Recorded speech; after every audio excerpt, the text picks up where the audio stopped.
Bismillahi wa bihamdih. Assalamualaikum warahmatullahi wabarakatuh. Alhamdulillahil wahidil ahad, al-fardus somad, alladzi lam yalid wa lam yulad wa lam yakul lahu kufuwan ahad. Jazallahu anna sayyidana Muhammadan sallallahu alaihi wasallam ma huwa ahluh. La haula wa la quwwata illa billah. Amma ba'du.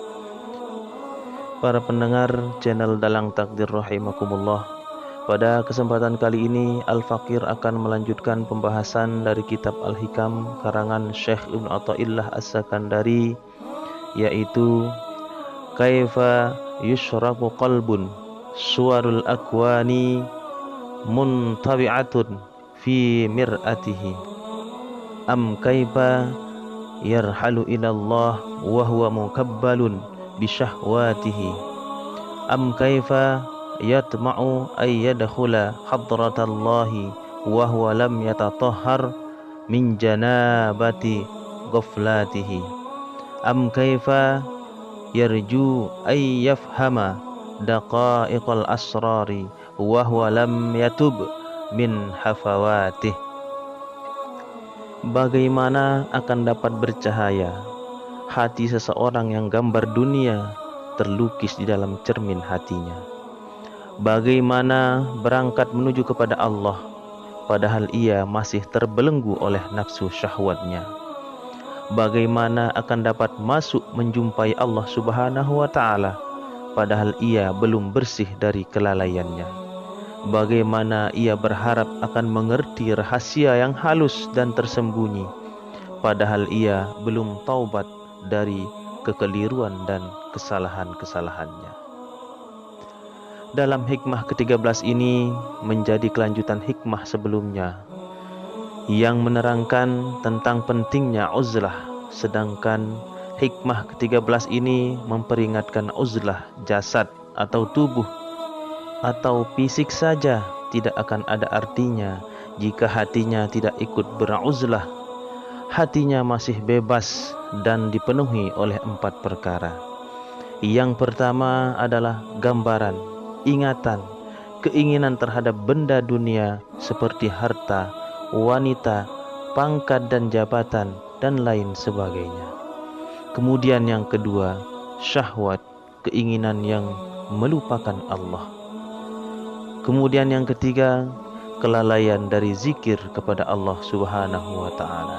Dan yang keempat, dosa-dosa yang tidak dibasuh dengan taubat kepada Allah Subhanahu wa ta'ala. Jadi, seorang murid yang ingin wusul kepada Allah Subhanahu wa ta'ala harus membersihkan diri dari 4 perkara tersebut. Karena berkumpulnya 2 hal yang berlawanan pada saat bersamaan dalam satu tempat dan waktu itu adalah mustahil. Sebagaimana berkumpulnya antara diam dan gerak, antara cahaya terang dan gelap, demikian pula cahaya iman berlawanan dengan gelapnya yang disebabkan karena selalu masih berharap kepada sesuatu selain Allah Subhanahu wa ta'ala. Demikian pula mengembara menuju kepada Allah harus bebas dari belenggu hawa nafsu supaya dapat sampai kepada Allah Azza wa Jalla. Allah Subhanahu wa ta'ala berfirman, bertakwalah kepada Allah dan Allah akan mengajarkan kepadamu segala kebutuhanmu. Kemudian Rasulullah SAW bersabda, barang siapa yang mengamalkan apa yang telah diketahui, maka Allah akan mewariskan kepadanya pengetahuan yang belum ia ketahui.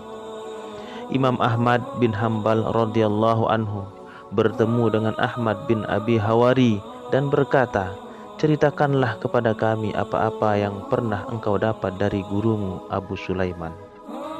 Kemudian Ahmad bin Abi Hawari menjawab, bacalah subhanallah tapi dengan tanpa rasa kekaguman. Setelah dibaca oleh Ahmad bin Hanbal, subhanallah, Maka Ibnu Hawari berkata, aku telah mendengar Abu Sulaiman berkata, apabila hati atau jiwa manusia benar-benar berjanji akan meninggalkan semua dosa, niscaya akan terbang ke alam malakut, kemudian kembali membawa berbagai ilmu yang penuh hikmah tanpa memerlukan lagi seorang guru. Ahmad bin Hambal setelah mendengar keterangan itu, langsung ia berdiri dan duduk di tempatnya berulang-ulang sampai 3 kali.